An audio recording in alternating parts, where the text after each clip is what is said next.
এখন পরিস্থিতি যা দাঁড়িয়েছে তাতে করে দেখো এটা কিন্তু খুব মানে শিওর করে বলা যাচ্ছে না যে শেষ হাসিটা কে হাসবে। হ্যাঁ, আমি সেই বাচ্চার মা এবং বাবার মধ্যে যে বাচ্চাকে নিয়ে যে কাস্টডি, বাচ্চার যে চাইল্ড কাস্টডি নিয়ে যে লড়াই শুরু হয়েছে, আজকের ভিডিওতে সেই বিষয়ের ওপরেই কিছু কথা বলবো। কারণ কালকে বাচ্চার মায়ের ভিডিও দেখেছি এবং বাচ্চার বাবার ভিডিও আজকে কিছুটা দেখেছি, সবটা দেখা হয়নি, তবে টাইটেল দেখে যা বুঝলাম কালকের বাচ্চার মায়ের ভিডিওর ওপর বেস করেই কিন্তু খুব মরিয়া হয়ে এই টাইটেলটা লেখা হয়েছে এবং বেশ কিছু প্রশ্ন আমার মনে জেগেছে। আমি জানি তোমাদের মধ্যেও কিন্তু এই প্রশ্নগুলো মনের মধ্যে ঘোরাফেরা করছে, তার ফলে আমি এসে গেছি সেই উত্তরগুলো অবশ্য করেই নিশ্চয়ই তোমাদেরকে দেওয়ার চেষ্টা করব।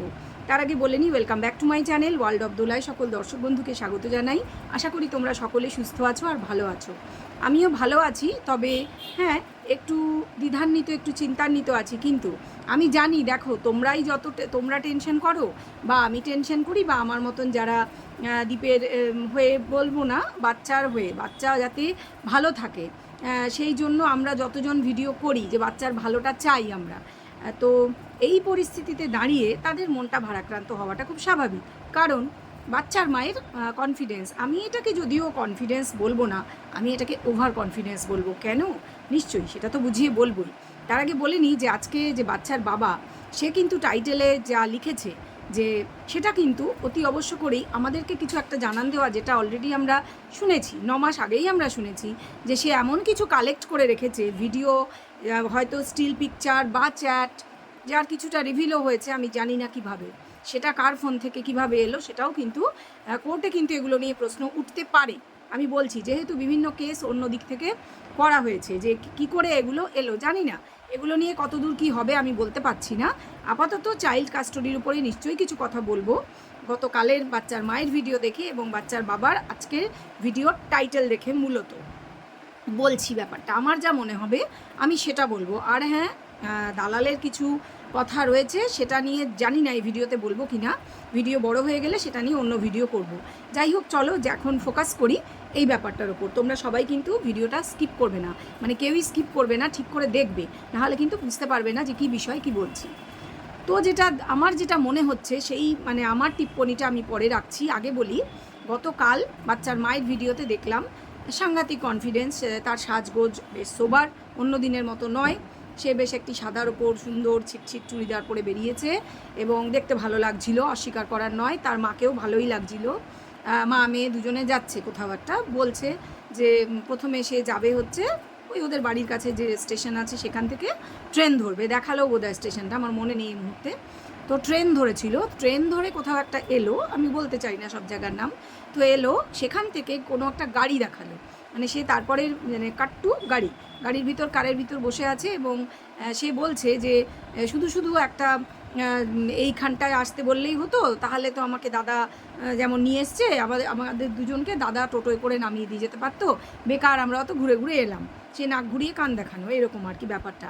তো এখানে একটা প্রশ্ন উঠে যায় যে সে কিন্তু বলছে সে তার লয়ারের সাথে যাচ্ছে, যাকে সে দাদা বলে, যদিও ব্যাপারটা পরে একেবারেই পরিষ্কার হয়ে গিয়েছে এবং বহু ভিডিওতে তোমরা এতক্ষণে দেখে শুনে নিয়েছো যে দাদা নয়, সঙ্গে সেই সমাজসেবক দাদা, মানে লয়ার নয়, সঙ্গে সেই সমাজসেবক দাদা, যিনি নিজের মুখটা কিছুতেই প্রকাশ্যে আনতে চান না। এখানে আমার একটা প্রশ্ন আছে সেই সমাজসেবক দাদার কাছে, যে আপনি তো ভালো কাজ করেন, তাই না? সমাজের জন্য আপনি মহিলাদের হেল্প করেন, আপনি এনজিও আপনার বোধহয় রয়েছে, আপনি ভালো ভালো কাজ করেন, আপনি জাতীয় মানবাধিকার কমিশনের হয়ে বোধহয় এই ধরনের আজকাল ফ্র্যাঞ্চাইজি নেওয়া যায় খুব সম্ভব, যেটা আমাদের শুনেছি সঙ্গীতা ম্যাডামেরও রয়েছে। যাই হোক, সেটা কতদূর সত্যি আমি কিন্তু জানি না, এই দেখছি নানান ভিডিওতে, তাই বললাম। তো এই যে লোকটি, মানে ভদ্রলোক বলবো, ভদ্রলোকই বলবো, তিনি এখনও যখন সেরমভাবে কোনো অভদ্রতা সার্চ করেননি এবং তার গলার আওয়াজ আমরা কালকের ভিডিওতে পেয়েছি, গলার আওয়াজটা এতটাই অন্যরকম, একটু ভারী, ভালো, এবং সেই জন্যই চিনতে পারা গিয়েছে বিশেষ করে, এবং তাকে দু একটা দৃশ্যে পিছন থেকে দেখা গিয়েছে, তার শরীরের গঠনটা দেখে বোঝা গিয়েছে। যাই হোক, সেটা খুব একটা বড় ব্যাপার নয় কার সঙ্গে গিয়েছে, এটা বড় ব্যাপার যে আপনি এই যে সমাজসেবক দাদা, সঙ্গীতা ম্যাডাম তো নিজের মুখটা বেশ ভালো মতন দেখান, তিনি যেমনই হন, তার যেমনই রেকর্ড থাকুক, তিনি যেমনই, তার নাকি অনেকে উল্টো দিকের লোকেরা বলছে তিনি গিয়ে মারপিট করেন, তাও যদি করেন তিনি তো নিজের মুখ দেখিয়ে করেন, তিনি স্পষ্ট গলায় কথা বলেন, ওয়াইটিতেও বিভিন্ন লোকের চ্যানেলে এসে তার বক্তব্যটা তিনি বলেন, তিনি আকাশবাণী দেন, মানে ভয়েস দেন। তো ব্যাপারটা হচ্ছে যে আপনিও তো একই কাজ করেন, মানুষকে সাহায্য করেন, তাদের বিপদে পাশে দাঁড়ান, বিশেষ করে মহিলাদের, বিশেষ করে যে বাচ্চা মায়ের কাছে আসা উচিত আপনি বলছেন, আগেই আপনি বলেছিলেন। তো আমার একটা প্রশ্ন আছে, ভীষণ সরল সিধা একটা প্রশ্ন, যে এই যে ভালো কাজগুলো করেন তাতে আপনার মুখটা দেখাতে অসুবিধাটা কোথায়? আপনি কেন নিজেকে আড়ালে রাখেন? আপনি কি কিছু অন্যরকমেরও করেন নাকি? না মানে অন্যরকম মানে আপনি নিজেকে লুকিয়ে রাখতে কেন চান? এটা যদি একটু খোলসা করে বলতেন, মানে ঠিক আছে আপনাকে মুখ না দেখিয়ে আপনি ভয়েস দিয়ে বলুন না, এটা বুঝতে পারি না। মানে একটা ভালো কাজ করলে তাতে লুকোছাপাটা কিসের, আমার হচ্ছে সেই কথা। আর এই মিথ্যা কথাই বা কেন, সেটা আমার বাচ্চার মায়ের কাছে প্রশ্ন। যে যদি তুমি তোমার লয়ারের সাথে গেছো, তাহলে তুমি লয়ারকে দেখাতেই বা পারলে না কেন? ও আচ্ছা, তোমার তো আবার অনেকেই ক্যামেরা ফ্রেন্ডলি নয়, বেশ বেশ বুঝলাম। তো আমরা তো জেনে গেলাম, আমরা তো গলার আওয়াজে পরিষ্কার, কথাবার্তার টোন গলার আওয়াজে পরিষ্কার যে সঙ্গে যে লোকটি ছিল সেই সমাজসেবী দাদা। তো ঘটা করে নিজের চ্যানেলে প্রথমে তার ভিডিও কমিউনিটিতে দিয়ে, যেরকম আরও 5 জনের এখন কমিউনিটিতে দেওয়া হচ্ছে, হয়তো এটা একটা বিজনেস, কারণ টাকার তোমার খুবই প্রয়োজন, এটা ঘটনা আমরা দেখতেই পাচ্ছি, প্রচুর কেস কাবারি, কোর্ট কেস হতে পারে, সেটা আমি বলছি না যে না তুমি তোমার কমিউনিটিতে দেবে না, তোমার কমিউনিটি, তোমার ইচ্ছা, তুমি কার্ডটা দেবে না দেবে সে তোমার ব্যাপার। কথা হচ্ছে ঘটা করে এনার ভিডিও দেওয়ার পর ইনি ভয়েস দিয়ে তোমার পাশে ভীষণভাবে দাঁড়ানোর পর ঠিক পরের দিনই হঠাৎ করে আমি পাশ থেকে সরে গেলাম, একটা ফালতু কারণ দেখিয়ে উনি বললেন, সেটাও আর একটা ভয়েস দিয়ে, যে অনেকের কাছে সে যাচ্ছে একই কারণ নিয়ে, আমি সেজন্য সরে গেলাম। আর তারপরেই তোমার ভিডিওতে দেখলাম যে তুমিও একই কথা বললে, যে হ্যাঁ ওই দাদা আমার পাশে আর থাকছেন না, সরি দাদা। সরি হওয়ার মতন জানি না কি কাজ করেছিলে, ওই যে উনি যেটা বলেছিলেন বিভিন্ন লোকের কাছে যাচ্ছে এবং দূর থেকে অনেকে হেল্প করছে, সেই জন্য উনি ওনার আর হেল্পটা তোমার লাগবে না, এরকম কিছু বোঝানো হলো পাবলিককে। যদিও আমরা তো আবার শকুনের জাত, আমরা ওইগুলো বিশ্বাস করিনি, তখনই জানতাম ডাল মে তো কুচ কালা হ্যাঁ নেই তো পুরি ডালি কালি হ্যাঁ, হ্যাঁ তাই প্রমাণ হয়েছে, ইনি কিন্তু সমানেই পাশে রয়েছেন। তবে বুদ্ধির বাহারটা একটু বলে দিই, বুদ্ধির বহর বলো বাহার বলো দুটোই। এই যে বলা হলো যে আমাদেরকে যদি আগে বলতো তাহলে তো আমরা টোটো করে এখানেই এসে বসে থাকতাম, শুধু শুধু ঘুরিয়ে আবার অত দূরে ট্রেনে করে যাওয়ার তো কিছু ছিল না, না ঘুরিয়ে কান দেখানো। সত্যিই তো, এই তো বুদ্ধির বহর বলো বা বাহার বলো, যার এই নাকি বুদ্ধি সে নাকি আবার মাকে কি পাইয়ে দেবে, ন্যায় পাইয়ে দেবে, বাচ্চাকে এনে দেবে একদম ইউ ইউ চুটকি বাজাকে। মানে তারা গেল হচ্ছে গাড়ি করে হাইকোর্টে, কলকাতা হাইকোর্টে, খুব ভালো কথা, কলকাতা হাইকোর্টে যে কেউ পিটিশন জমা দিতে পারে যে কোনো ব্যাপারে, তো সেই পিটিশন জমা দেওয়া হলে ইউ 2 মিনিট মাত্র লেগেছে। হ্যাঁ, আরে ওরকম যে বাচ্চার বাবা যখন গেছিল সারা দিন ধরে এরকম ঘিসিং পিটিং হতে হয়নি। আর বাচ্চার বাবা তো বলেই দিয়েছে দালাল যে সে তো ক্যান্টিনেই বসেছিল, সব কিছু ক্যান্টিনে, ঢুকলো কোথায় কোর্টের মধ্যে, সে দেখায়নি সব কিছু, হতেই পারে কারণ ইয়ে দেখিয়েছে কিছুটা সিঁড়ি দিয়ে, কিন্তু কোর্ট রুমের ভিতরে বা জাজের সামনে বা কোথায় কি হলো সেটা কিন্তু এও দেখায়নি। দরকার নেই, আমাদের অত দেখে দরকার নেই, যা দেখিয়েছে সেটা হচ্ছে খাওয়া, যেটা আমরা প্রতিদিনই তার ভিডিওতে দেখি, শুধু হাম হাম হাম হাম হাম হাম করে খাওয়া চলে, কোনো ব্যাপার না, নিজের পয়সায় খাবে, নিজের পয়সায় খাওয়াবে, বা এক্ষেত্রে হয়তো গতকালের ভিডিওতে হয়তো পয়সাটা নিজের ছিল না, ওটা হয়তো ট্রিট ছিল ওই সমাজসেবক দাদার পক্ষ থেকে, কারণ ওনার ভিডিও কমিউনিটিতে দেওয়া হয়েছে, ওনার চ্যানেল মনিটাইজ হয়ে গেছে এবং উনি এখন রোজগারপাতি করছেন, স্বাভাবিকভাবে ট্রিট তো বানতে হয়। তো ঠিক আছে, দাদা বোনকে খাওয়াবে এমন বড় কি ব্যাপার, খাওয়াতেই পারে, খুব ভালো কথা, ভালো ভালো জায়গায় নিয়ে গিয়ে খাইয়েছে এবং যা বুঝলাম এই খাওয়ার আকর্ষণটা একটা বাচ্চার মায়ের কাছে বড় আকর্ষণ ছিল এবং তার মুখের হাসি অনেক কিছু বলে দিচ্ছে। ঠিক আছে, সেগুলো পরের ব্যাপার। তো সে যা বললো যাই একটু দৌড়িয়ে আসি, প্রথম যখন বাড়ি থেকে বেরোলো টোটোয় উঠে বললো যাই একটু দৌড়িয়ে আসি, বোঝাই যাচ্ছে হাজব্যান্ড ওয়াইফ পরস্পরকে ঠুকে কথা বলছে, পরস্পরকে ঠুকে টাইটেল দিচ্ছে। ঠিক আছে, এরকম হতেই পারে, এরকমটা যে হয় না তা নয়, বিশেষ করে এরা যখন ইউটিউবার তখন এরকম তো হওয়া স্বাভাবিক, বিশেষ করে এদের মধ্যে যে আদায় কাজকলায় সম্পর্ক, অবাক হয়নি, ঠিক আছে হতেই পারে।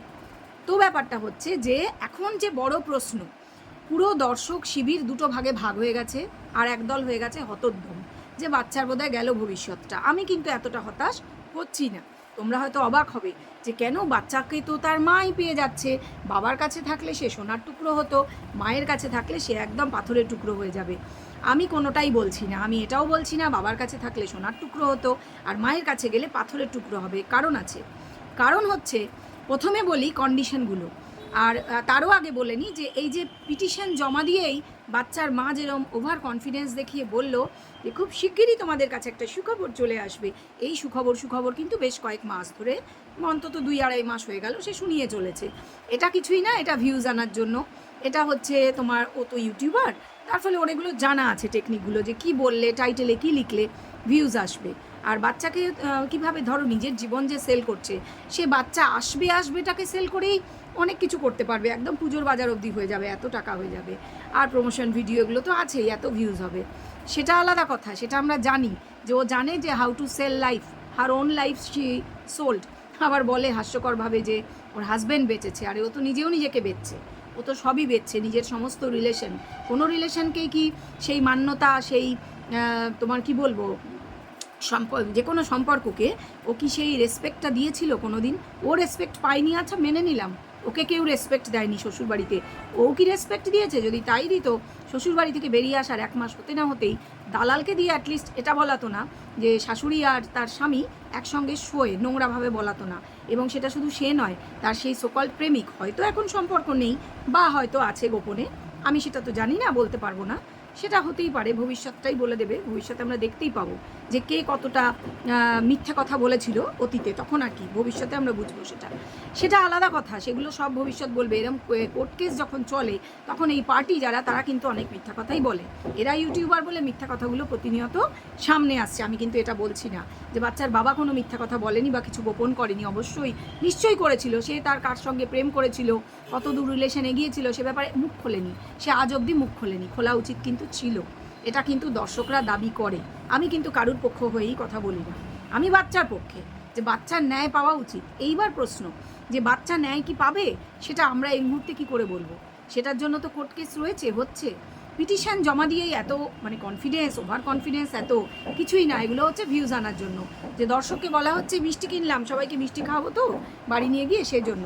এবার যারা ভিডিও ভালো করে দেখেনি তারা ভেবেছে বাচ্চার জন্য মিষ্টি রাখছে ইত্যাদি, সব কিছু নয়, সবটাই এখন ভিউজের চক্কর, আর কিছু না। কারণ সেও জানে যে পিটিশন জমা পড়লো মানেই কিন্তু কোর্ট কেস একদম হুড়ুর করে, মানে পরের দিনই তাকে বাচ্চাটা টাপাস করে এই নাও বাচ্চা বলে, না তার স্বামীটাকে দিয়ে দেবে, স্বামী তো বলেই দিয়েছে বিনা যুদ্ধে নাই দেবো সুচক্র মেদিনী, বলেই দিয়েছে 1 ফোঁটা মাটিও দেবো না বিনা যুদ্ধে। মানে সে যুদ্ধ পুরো করতে চায়, কোর্টে লড়তে চায়, তারপর যদি লড়ে বাচ্চা নিতে পারে, সে পরিষ্কার বলে দিয়েছে লড়ে তুমি বাচ্চা নিতে পারলে, তোমার পক্ষে যদি কোর্ট রায় দেয়, তুমি অবশ্যই বাচ্চা পাবে, তুমি মা শুধু এই কারণে না, তোমাকে লড়ে নিতে হবে, একদমই। আমিও এই কথাটা মানি, হ্যাঁ, এই ক্ষেত্রে আমি কিন্তু বাচ্চার বাবার সঙ্গে একমত। যে কথাটা বলছিলাম, যে এই যে বাচ্চার মা এত যে কনফিডেন্স দেখাচ্ছে, যেন বাচ্চা আজকেই পিটিশন দিল আর জাস্ট কয়েক ঘন্টার মধ্যে বাচ্চা তার হাতে চলে আসবে, আমরা পরের দিনের ভিডিওতেই বাচ্চাকে দেখতে পাবো, ব্যাপারটা কিন্তু এইরকম জলবৎ তরলং বা সহজ নয়, এবং সে সেটা জানে না তাও না, সে খুব ভালো করেই সব জানে। সে এই সমাজসেবক দাদার পরামর্শে হোক বা নিজের মনের পরামর্শে হোক, আমার কিন্তু এটা মনে হয় না সে ওর পরামর্শে চলছে, এই মুহূর্তে সে নিজের মনের পরামর্শেই চলছে, কারণ সে কিন্তু সেল করছে, তার কিন্তু কন্টেন্ট এগুলো, তাকে কিন্তু সেল করে পয়সাটা আর্ন করতে হচ্ছে, তোমরা ব্যাপারটা মাথা থেকে বের করে ফেলো না। সে কিন্তু তার প্রতিটা জিনিসকে, তার লাইফের প্রতিটা কম্পোনেন্ট, ছেলেও কিন্তু তার লাইফে একটা কম্পোনেন্ট, যখন তার মনে হয়েছিল যে তার নতুন প্রেমটাকে সে সেল করবে গোপন করেও, সেটা কিন্তু সেলেবল প্রোডাক্ট ছিল, যেমন আমি হ্যাপি, আমি ভ্যালেন্টাইন্স ডেতেই দেখো বন্ধুর সাথে ঘুরতে বেরিয়েছি, সে আমাকে গিফট দিচ্ছে, এগুলো তখন সেলেবল কন্টেন্ট ছিল। এই মুহূর্তে তার কাছে সেটা নয়, এই মুহূর্তে ছেলে, এই মুহূর্তে বাচ্চা তার কাছে কন্টেন্ট, যে বাচ্চা আসবে এটা বললে দর্শক কিন্তু অর্ধেক দর্শক অন্তত তার ভিডিওটা দেখবে যে সে কী বলতে চাইছে, এবং তাতেই তার ভিউজ এবং আর্নিং হয়ে যাবে, তার যেটা টার্গেট। এই মুহূর্তে বাচ্চা তার কাছে আসছে না, সেটা সেও জানে, বাচ্চার জন্য কেস চলবে, দুজনেই যদি কেস করে থাকে তাহলে অতি অবশ্যই কেসগুলো চলবে, এবং প্রত্যেক মানে নিজেদের পক্ষে যা ওদের কাছে ডকুমেন্ট আছে, যদি বলে আমি মা বলেই আমার চাই না, সেভাবে হবে না, তাকে নানান রকম প্রমাণ দিতে হবে যে সে কত যোগ্য মা, তাকে জিজ্ঞাসা করা হবে, নানান প্রশ্নের সম্মুখীন তাকে হতে হবে, এমন না সে জানে না, তাকে নিশ্চয়ই তার লয়ার এগুলো জানিয়েছে, জানাই উচিত, না জানলে সেটা তার দোষ, সে তাকে সাফার করতে হবে। যদি সে জেনে থাকে, সে প্রিপেয়ার্ড হয়েই কোর্টে আসবে, হিয়ারিংয়ের ডেট পড়বে, ঠিক যেরকম ডিভোর্সের হিয়ারিংয়ের ডেট পড়েছিল, আরও একটা কেসের হিয়ারিংয়ের ডেট পড়েছিল, সে তখন অ্যাবসেন্ট ছিল, কারণ সেখানে তার বলার মতন কিছুই হয়তো ছিল না, আরও ডেট পড়বে এবং তাকে সেখানে প্রেজেন্ট হতেই হবে, কিছু করার নেই, না হলে পুলিশ তাকে নিয়ে যাবে, হ্যান্ডকাপ পরিয়ে তাকে আগে থানায় নিয়ে রাখা হবে, তারপর যথাসময়ে তাকে ম্যাজিস্ট্রেটের সামনে পেশ করা হবে, জাজমেন্ট দেবেন, সমস্তগুলোই কেস চলবে, যেহেতু আইন আদালতকে যদি খেলা মনে হয়, সেটা কিন্তু সত্যি নয়, আইন আদালত কোনো খেলার বস্তু নয়, ঠিক আছে, এবং সেটা কোনো ইউটিউবও নয়, অতি অবশ্যই সেখানে আইন আদালত তার নিজের নিয়মেই চলে। আমাদের যে ভারতীয় সংবিধান আছে, আইন আদালত কিন্তু তাতে যা লেখা আছে, যে সমস্ত আর্টিকেল, যে সমস্ত ল, যে সমস্ত ধারাগুলো আছে প্রত্যেকটা কেসের জন্য, সেগুলোই শুধু ফলো করবে। এবং কোনো লয়ার, কোনো জাজ কিন্তু তার বাইরে নয়, যেতে পারবেন না তারা, এবং কোনো মানুষের জন্যই তার মধ্যে কোনো চেঞ্জ আসবে না এই মুহূর্তে, এদের জন্য তো নয়। তো ব্যাপারটা হচ্ছে যা যা নিয়মকানুন আছে, বাচ্চা কার কাছে যাবে সেই অনুযায়ী কেস লড়া হবে। তোমরা কেউ উত্তেজিত হয়েও না, এখন কেস অনেক দিন চলবে, হয়তো অনেক বছরও চলতে পারে, আমি জানি না। এবং কে কার দিক থেকে কতটা প্রুফ দিতে পারছে তার উপর ডিপেন্ড করছে কেসের ফয়সলা কোন দিকে যাবে। বাচ্চাকে বাবা পাবে বা মা পাবে, হতেই পারে যে মা পেয়ে গেল, বলছি কথার কথা, যদি মা পেয়ে গেল এবং 1 বছরের আগেই কেস সলভ হয়ে গেল, বাচ্চার বয়স কিন্তু আরও 1 বছর বেড়ে যাবে। সেক্ষেত্রে অনেকগুলো প্রশ্ন আসে। শেষ পর্যন্ত বাচ্চাকে কিন্তু কোর্টে আনতে হবে, একটা হিয়ারিংয়ে বাচ্চাকে কোর্টে আনতে হবে। এবং বাচ্চাকে একবার হলেও, তার বয়স তখন যেহেতু প্রায় 5 হবে, তাকে হয়তো জিজ্ঞেস করবেন জাজ, তুমি কার কাছে যেতে চাও বাবা? তুমি কি মায়ের সাথে থাকতে চাও না বাবার সাথে থাকতে চাও? বাচ্চা কি বলছে তার রিয়াকশানের উপর অনেকটাই ডিপেন্ড করবে জাজের জাজমেন্ট চেঞ্জ হবে কি হবে না, তিনি কি ভাববেন বা ভাববেন না, বা আরও কেসটা চলবে কি না। এটা 1 নম্বর হতে পারে, কারণ বাচ্চার বয়স কিন্তু থেমে থাকবে না। মা বাবার যেমন বয়স বাড়বে, বাচ্চার বয়স প্রতি বছরে 1 বছর করে বাড়বে। সে কিন্তু একটা তার নিজের হয়ে বলার জায়গা তৈরি হবে। এটা 1 নম্বর গেল, যে মা বলল চলে আয় আর বাচ্চা হ্যাঁ হ্যাঁ করতে করতে চলে গেল, ব্যাপারটা এরম না। বা বাবা বললো আমার কাছে থাক, বাচ্চা থেকে গেল, এরমও না। বাচ্চা ডেফিনেটলি মাকে দেখলে এক্সাইটেড হতে পারে, সেটা পজিটিভলি হতে পারে বা নেগেটিভলি। কারণ বাচ্চাকে তো বলা হয়েছে মা মামার বাড়িতে আছে, এতকাল পরে মামার বাড়ি থেকে হঠাৎ মা উদয় হয়ে তাকে নিজের কাছে নিয়ে যেতে চাইছে, এবং সেটা অবশ্যই মামার বাড়ি, বা আমি জানি না অন্য কোনো বাড়ি, বা অল্টারনেট করে মামার বাড়ি এবং অন্য কোনো বাড়ি কিনা। কারণ মায়ের গলার আওয়াজ আমরা শোনা গেছে যে হ্যাঁ শ্বশুর বাড়িতে আছি, এরকম কথা আমি জানি না কতদূর কি সত্যি। তবে হ্যাঁ, সেগুলো সত্যি গলার আওয়াজ ছিল, আমাদের কান অতও খারাপ হয়ে যায়নি। আর এআই দিয়ে অত কিছুও করা যায় না, সেটাও আমরা বুঝি। এআই নিয়ে একটু একটু কারবার আমরাও করি। যাই হোক, যেটা বলছিলাম, তো কথা হলো যে মা যদি এই কনফিডেন্সটা দেখিয়ে থাকে বা ওভার কনফিডেন্স তার ভিডিওতে, সেটা আর কিচ্ছু না, ভিডিওটা যাতে সেল হয় এটা তার কন্টেন্ট ছিল, আর কিচ্ছু নয়। তোমাদের এক্সাইটেড হওয়ার, ভয় পাওয়ার, দুঃখ পাওয়ার কোনো কারণ নেই এই মুহূর্তে, কারণ পুরোটাই কোর্টের বিচারাধীন।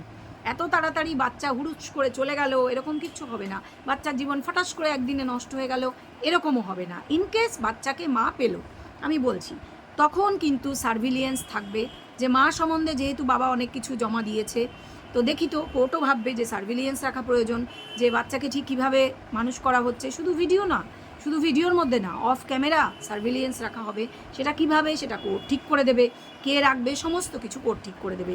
মা কতটা কেয়ার নিচ্ছে, মায়ের বাপের বাড়িতে বাচ্চা যত্ন পাচ্ছে কিনা সমস্ত দেখা হবে। এবং বাচ্চার বাবা যদি ফার্দার আবার কমপ্লেন করে কোর্টের কাছে, আরও কেস করে যে এই দেখুন এই ঘটনা ঘটছে, যেগুলো আপনাদের চোখের আড়ালে ঘটছে, আমার বাচ্চা ওখানে সেফ নয়, বা আমার বাচ্চাকে ভালো রাখা হচ্ছে না, ইনকেস বাচ্চার বাবা ফার্দার কেস করলো যে আমার বাচ্চাকে আমার কোলে দিয়ে দিন, তখন কিন্তু কোর্ট আবার কেসটা রিওপেন করে বিবেচনা করা হবে। এবং বাচ্চার বাবা কিন্তু কেসটা নিয়ে সুপ্রিম কোর্ট অবধি যেতে পারে, বলছি না বাচ্চার বাবা একা, বাচ্চার মাও যেতে পারে। সব অপশান আছে প্রত্যেকেই, বাচ্চার বাবা এবং মা প্রত্যেকে যেহেতু ভারতীয় নাগরিক, প্রত্যেকেরই রাইট আছে যে কেস করার এবং কেসের সঠিক জাজমেন্ট পাওয়ার। সেক্ষেত্রে আমাদের কিন্তু এগুলো নিয়ে ডিসকাস করা ছাড়া কোনো জাজমেন্ট দিয়ে দেওয়া যে এটা হবে কি ওটা হবে, অনেক দর্শক দেখছি বাচ্চাকে মাই পাবে না, এরকম কোনো ব্যাপার নেই। কি কেউ বলছে বাচ্চা বাবার কাছেই থাকবে, এরকমও কোনো ব্যাপার নেই। পুরোটা যেহেতু কোর্টে কেস করা হয়েছে, কেসের বিচারাধীন ব্যাপার, মানে আমাদের জুডিশিয়ারির আন্ডারে রয়েছে, অতএব এটা সময়ও লাগবে এবং সঠিক জাজমেন্ট অবশ্যই পাবো। কারণ মানে আমরা সবাই পাবো, তারা তো পাবেই, কারণ আমাদের ভারতীয় সংবিধানের উপর, জুডিশিয়ারির উপর সম্পূর্ণ আস্থা আছে।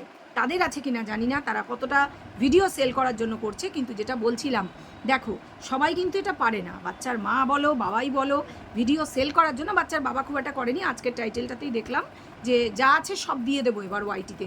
খুব ভুল কাজ করবে, যেগুলো তুমি কোর্টে পেশ করবে সেগুলো কেন ওয়াইটিতে দেবে, সে তোমার ব্যাপার, তুমি কি করবে। তোমাকে একবার বদনাম নিতে হয়েছে, বউ বেঁচেছো, জানি না এরপর আর কি শুনতে হবে, সেটা সম্পূর্ণ তোমার ব্যাপার।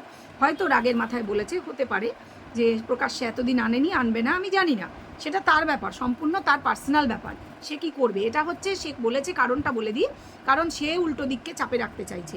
আর বাচ্চার মা যে প্রতিনিয়ত একটা ক্রূর হাসি হেসে যেগুলো বলছে এবং খুব আশ্বস্ত করছে দর্শকদের যে আর মাত্র অল্প কিছু সময় পরেই বাচ্চাটা পাশ করে আমার কোলে আসবে, সেটাও সম্পূর্ণই কিন্তু বাচ্চার বাবাকে একটা চাপে রাখার জন্য করছে, এই চাপে রেখে কিছু হবে না, জাস্ট কিছু হবে না। কোর্টে যখন কেস করা হয়েছে, কোর্টের ফয়সলাই তোমাদের দুজনকেই মানতে হবে এবং আমাদেরও মেনে নিতে হবে। সেক্ষেত্রে যেটা বলছিলাম, বাচ্চার যদি কোনো অনাদর হয়, অযত্ন হয়, কোর্ট কিন্তু আবার যদি বাচ্চার বাবা ফার্দার কেস করে, কোর্ট কেস দেখবে এবং সেই অনুযায়ী আবার বাবার কাছে তাহলে ফেরত আসতে পারে যদি প্রকৃত প্রমাণ পাওয়া যায় যে মা কেয়ার নিচ্ছে না। উল্টো দিকটাও সত্যি, যদি বাবার কাছে মনে হয়, মাও কেস করতে পারে যে ওখানে কেয়ার পাচ্ছে না বাচ্চা। একইভাবে সব কিছুই হতে পারে। তাহলে কি বললাম যে আমাদের এই মুহূর্তে উত্তেজিত হওয়ার কিছু নেই, জাস্ট ওয়েট অ্যান্ড ওয়াচ। আমিও সেই কথাটাই রিপিট করলাম, জাস্ট ওয়েট অ্যান্ড ওয়াচ। কারণ বাচ্চার মায়ের দিকে অনেকগুলো প্রবলেম রয়েছে তার, আমি জানি না সে কিভাবে সেগুলো হ্যান্ডেল করবে। কারণ তার এখন সে বলছে যে যার সাথে সে ছিল রিলেশনে, এখন তার সঙ্গে রিলেশন নেই। যদিও পাবলিকে বলছে তাদের এখানে দেখা যাচ্ছে, সেখানে দেখা যাচ্ছে, জানি না কতদূর সত্যি। যদি রিলেশনটা থেকে থাকে গোপনেও, সে তো বাচ্চার কাছে লুকাতে পারবে না। এই কথাটা তোমরা খুব মনোযোগ দিয়ে শোনো। বাচ্চা কিন্তু ভীষণ ইন্টেলিজেন্ট, বাচ্চা কিন্তু দেখে ফেলবেই, বাচ্চা কিছু বুঝেও ফেলবে। এবং সেক্ষেত্রে বাচ্চার বাবার যেহেতু রাইট থাকবে এবং দাদু ঠাকুমারও রাইট থাকবে বাচ্চার সঙ্গে দেখা করবার, তারা কিন্তু বাচ্চাকে প্রশ্ন করে জেনে নেবে, এটা কিন্তু ঘটনা। এবং হয়তো তাদের লয়ারও প্রশ্ন করে জেনে নেবে, হয়তো সেটা অন ক্যামেরা অন রেকর্ড তারা রেখে দেবে। এই কথাটা কিন্তু আমি বলে দিলাম। এইবার কথা হচ্ছে যে সেটা তারা যথাসময় কোর্টেও পেশ করতে পারবে যে বাচ্চা এগুলো বলছে। সেক্ষেত্রে বাচ্চার মায়ের দিকটা ফর এভার উইক হয়ে যাবে, বাচ্চাকে সে তখন আর রাখার অধিকারই থাকবে না। হয়তো, সব কথাতেই হয়তো, এজন্যই বলছি কারণ আমরা জানি না কোর্টের ফয়সলা কোন দিকে যাবে বা কিভাবে এগোবে। আশা করি তোমাদের সকলকে বোঝাতে পেরেছি ব্যাপারটা। তাহলে তোমরা কেউ উত্তেজিত হয়ে না, ভয় পেও না, জাস্ট দেখতে থাকো। আমাদের ভিডিওগুলো দেখলেও বুঝতে পারবে আমরা যারা পজিটিভ কন্ট্রোভার্সি করি, ভালোভাবে বুঝিয়ে বলি। এবং জানোই তো নোংরা ভাষার চাষ আমার চ্যানেলে পাবে না, তোমাদের সেজন্যই আমাকে ভালো লাগে, আমার ভিডিও ভালো লাগে। চলো, এই ভিডিও ভালো লাগলে অবশ্যই এটা লাইক করে দাও, আর কমেন্ট, শেয়ার, সাবস্ক্রাইব এগুলো কিন্তু করো। ভিডিওটা শেয়ার করো, কারণ অনেক মানুষেরই সিমিলার প্রবলেমস আছে, তারা বুঝতে পারবে। এবং অনেক মানুষ জানতে পারলে আশা করি তারা অনেকটা রিল্যাক্সড হয়ে যাবেন, তারা একটু টেনশন ফ্রি হয়ে বাঁচতে পারবেন। অনেক বয়স্ক মানুষ এদের ভিডিও দেখেন, তারা টেনশনে প্রেশার বেড়ে যাচ্ছে, সুগার বেড়ে যাচ্ছে। সেই জন্য প্লিজ তোমরা ভিডিওটা শেয়ার করো। চলো, এই ভিডিওটা লম্বা করবো না, সবাই সুস্থ থেকো, ভালো থেকো।